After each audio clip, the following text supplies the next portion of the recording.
Bueno, sigo con la clase. Disculpen, aquí se me descargó el dispositivo.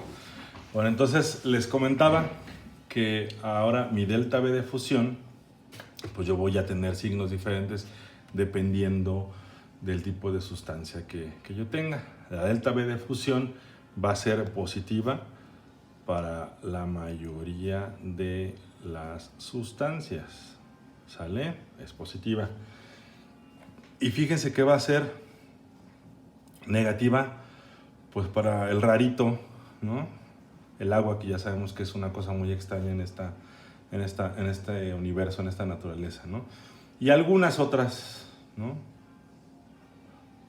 Otras sustancias que tienen esta propiedad extraña, ¿sale? Entonces, bueno, dependiendo de esos signos, yo voy a tener seguramente, porque como ven, aquí tengo mi pendiente es delta S sobre delta V, pues voy a tener una pendiente positiva o una pendiente negativa, ¿vale? Entonces es muy importante, dependiendo de cómo va delta V, voy a tener pendiente positiva o pendiente negativa. Ahora, ¿de qué tamaño pueden ser las pendientes? Eso es muy importante. Bueno, para el caso del delta S de fusión, tenemos que los intervalos van más o menos de 8 a 25 joules Kelvin mol, ¿sí? Y los cambios en el volumen, la delta V de fusión, pues van por ahí más o menos del 1 a 10, de 1 a 10, de 1 a 10 centímetros cúbicos por mol, ¿vale?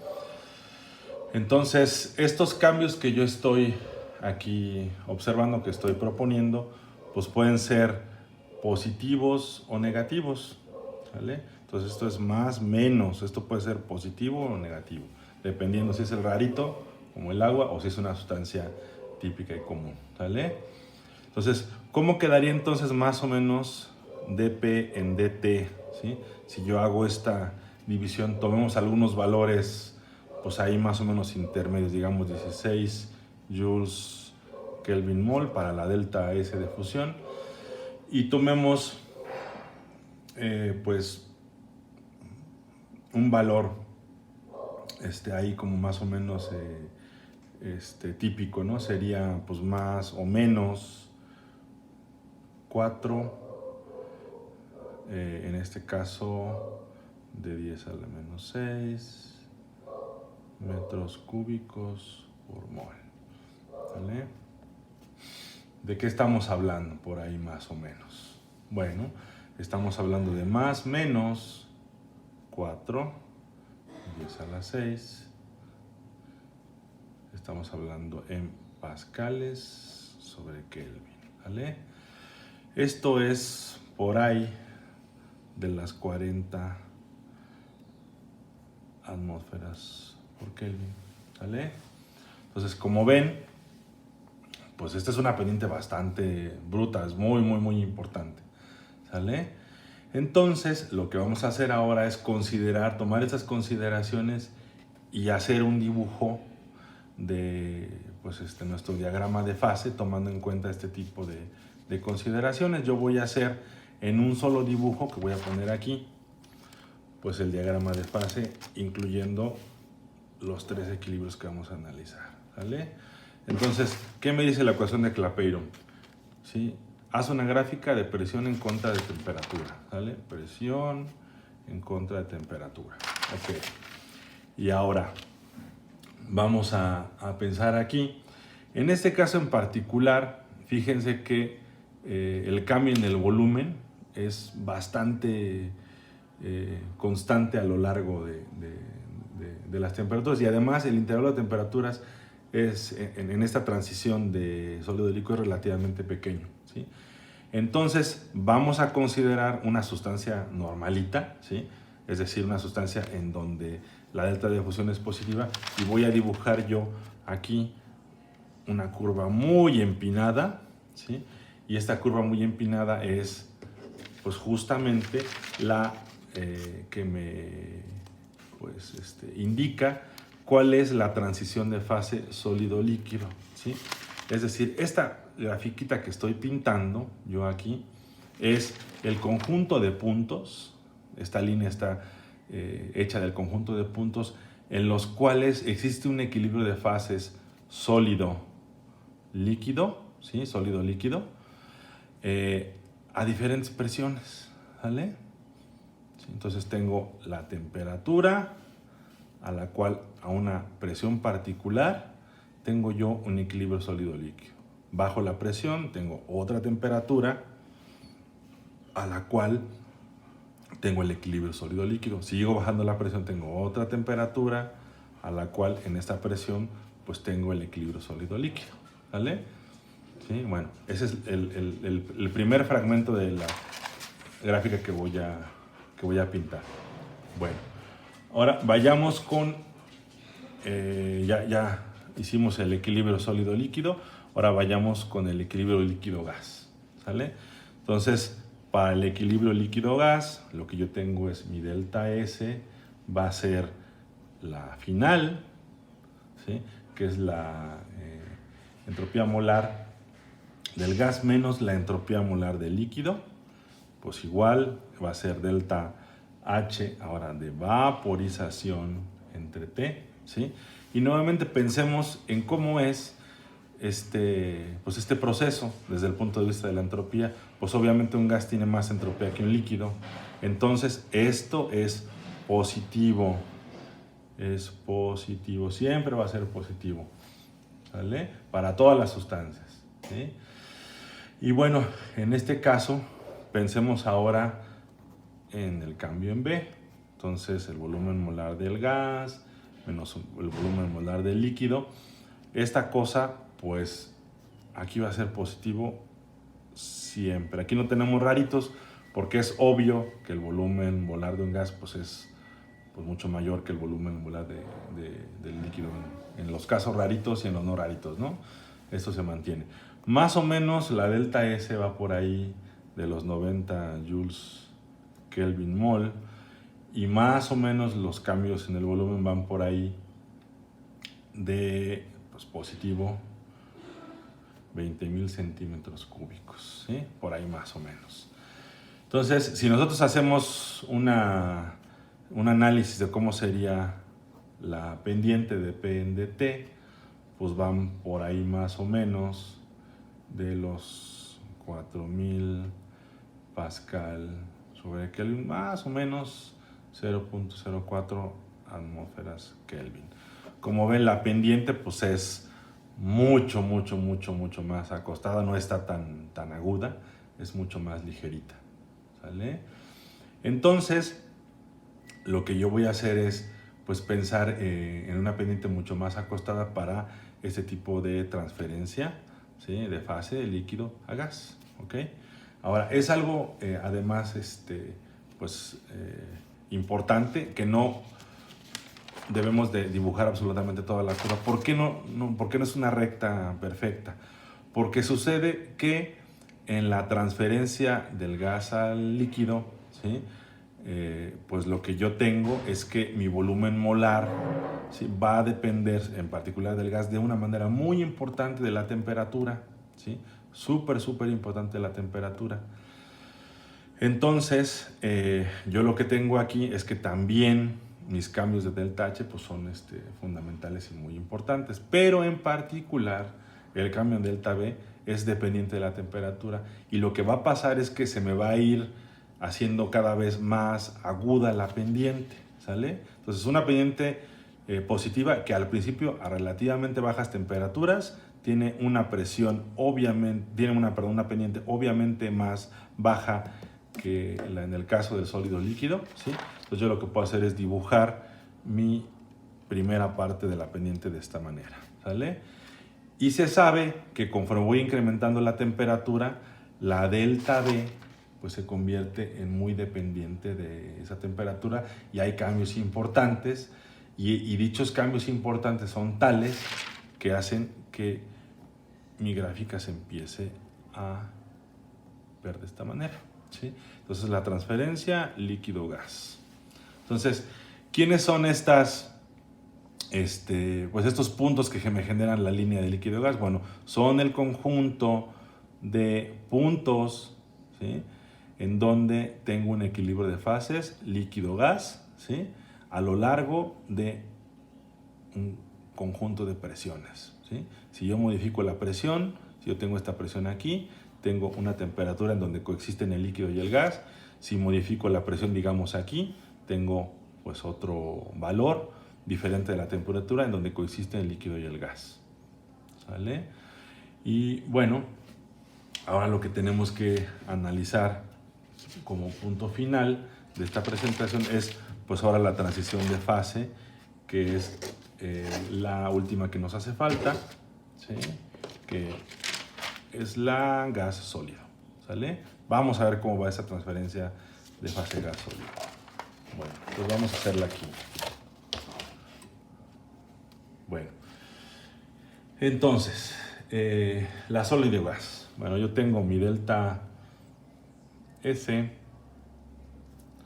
que es la S gas, ¿sí?, la entropía del gas menos la entropía del sólido, ¿sí?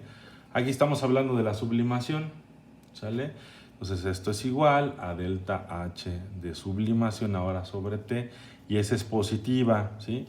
¿Por qué? Porque es obvio que, y muy evidente, que la entropía del gas es mucho más importante que la entropía de un sólido, ¿sale? Es positivo para todas las sustancias. Y delta B, que es el volumen molar del gas menos el volumen molar del sólido, pues también es positivo para todas las sustancias, ¿sale? ¿Ok? Entonces, por lo tanto, lo que yo tengo es que el cambio en P con respecto a T, en este caso de la transferencia sólido-gas, que es delta S sobre delta B, pues es positivo para todas las sustancias, la pendiente es positiva, ¿sí? Sin embargo, vamos a tomar en cuenta la parte termodinámica de la sublimación. La delta H de la sublimación pues es igual a la delta H de la fusión más la delta H de la vaporización. ¿Sí están de acuerdo? ¿Sí? Como la entalpía es una función de estado, pues no depende de la trayectoria, simplemente del estado inicial y final, ¿no? Entonces, pues simplemente yo agrego, sumo la delta H de fusión y la vaporización y tengo como resultado la delta H de la sublimación.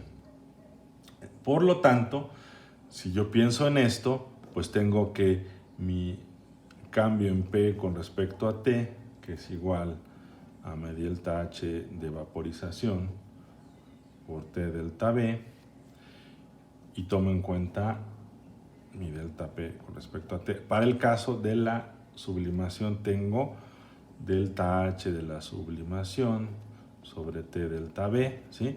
Y si yo hago esta comparación, ¿sí?, tomando en cuenta que la delta H de sublimación es la delta H de fusión más la delta H de vaporización, yo lo que tengo como consecuencia es lo siguiente. Aquí le voy a poner vaporización y le voy a poner sublimación, ¿sí? Entonces, tengo que dP con respecto a T sublimación es igual a delta H de fusión sobre T delta B más la delta H de vaporización sobre T delta B, ¿sale? Entonces, por esta razón, ¿sí?, si ven que aquí tengo el mismo término, pero aquí tengo un término extra, por lo tanto, el cambio en P con respecto a T, esto de la sublimación es mayor que el cambio en P con respecto a T de la vaporización, ¿sale? Entonces, con lo que yo estoy viendo aquí, pues tengo que la sublimación pues tiene una pendiente que es pues más importante que la primera parte de la pendiente para la transferencia líquido-gas, ¿sí? La sólido-gas tiene una pendiente mucho más importante, ¿sale?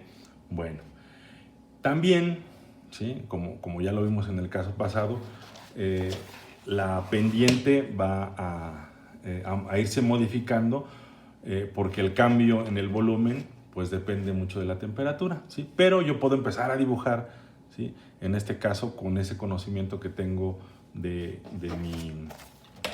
mi análisis aquí, que es positiva y que la pendiente es más importante que para el caso de la vaporización.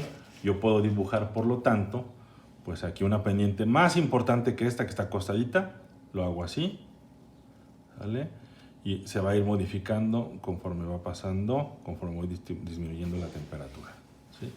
Y esta es la sólido gas, ¿sí? ¿Sale? Entonces, ¿qué es lo que tengo aquí? Bueno, tengo que las líneas que estoy observando aquí son el conjunto de puntos en los cuales coexisten las diferentes fases, en este caso sólido, líquido y gas. Esta en particular es la coexistencia del sólido líquido. Esta en particular es la coexistencia líquido-gas. Esta en particular es la coexistencia sólido-gas, ¿sí? De manera muy importante, aquí tengo el punto triple, ¿sí? Si yo pienso entonces, ¿qué pasa, por ejemplo, a temperatura, qué pasa, por ejemplo, a presión atmosférica? Bueno, yo puedo hacer aquí, dibujo la rayita, ¿sí? Esto que está aquí, este punto de coexistencia sólido-líquido, lo puedo marcar como el punto, la temperatura en donde tengo una transformación de sólido a líquido, ¿sí? ¿Vale? Es la temperatura de fusión. Y esta que está aquí es la temperatura de ebullición, ¿vale? ¿Qué tengo que hacer si yo quiero conseguir el punto triple? Pues tengo que bajar mi presión, bajar la presión para encontrar justamente el punto, aquí es el punto triple, en donde coexisten el sólido, el líquido y el gas, ¿sale? ¿Qué tengo que hacer para pues realizar una sublimación? Bajar aún más la presión para encontrar justamente con el equilibrio sólido-gas que yo estoy observando aquí. Entonces, bueno, esto que tenemos aquí, que estamos observando, pues es justamente el diagrama de fases. El diagrama de fases típico que se nos presenta, donde tengo, ¿sí?, la gráfica de la presión en contra de la temperatura, ¿sí? Ahora, ¿qué pasa con el agua? Y es muy importante que nosotros veamos el diagrama de fases para el agua. Sucede que para el agua, ¿sí?, nosotros, voy a regresarme a la parte de la transferencia sólido-líquido. Lo que yo tengo es que el rarito es que la delta V de fusión es negativa. Sin embargo, sigue siendo una pendiente muy importante, nada más que en lugar de estar así, pues está así, ¿sale? Voy a cambiarle el valor a la pendiente.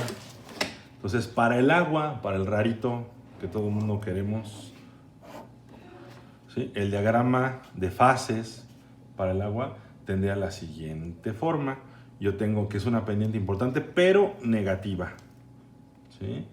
Tengo además, bueno, de todas formas, la parte líquido-gas, y tengo también esta parte sólido-gas de sublimación, ¿sale? Entonces, si yo veo a una atmósfera, ¿qué es lo que tengo? Pues lo que tengo es los puntos, ¿sí? En este caso es el punto aquí, el punto de fusión, ese es el punto de ebullición, ¿vale?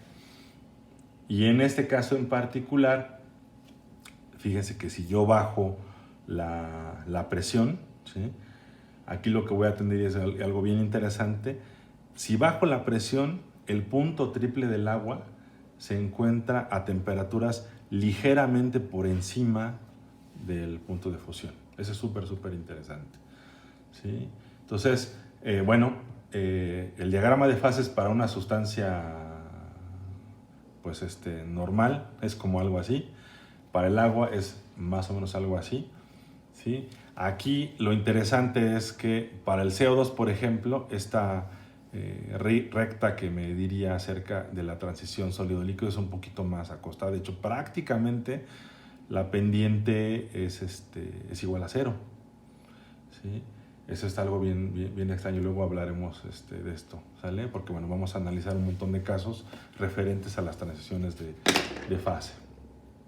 Entonces, lo que toca aquí es, bueno, un poquito de tarea de su parte. Les pido que analicen el diagrama de fase para el azufre, el diagrama de fase para, además del azufre, vamos a ver los diagramas de fase para el hielo. Busquen información en la red, busquen información en algunos sitios con respecto a las transiciones de fase para el agua en estado cristalino, en estado sólido, a muy elevadas presiones o muy bajas temperaturas, para que vean cómo se va comportando este sistema, que es así súper interesante. ¿Sale? Pues muy bien, chicos.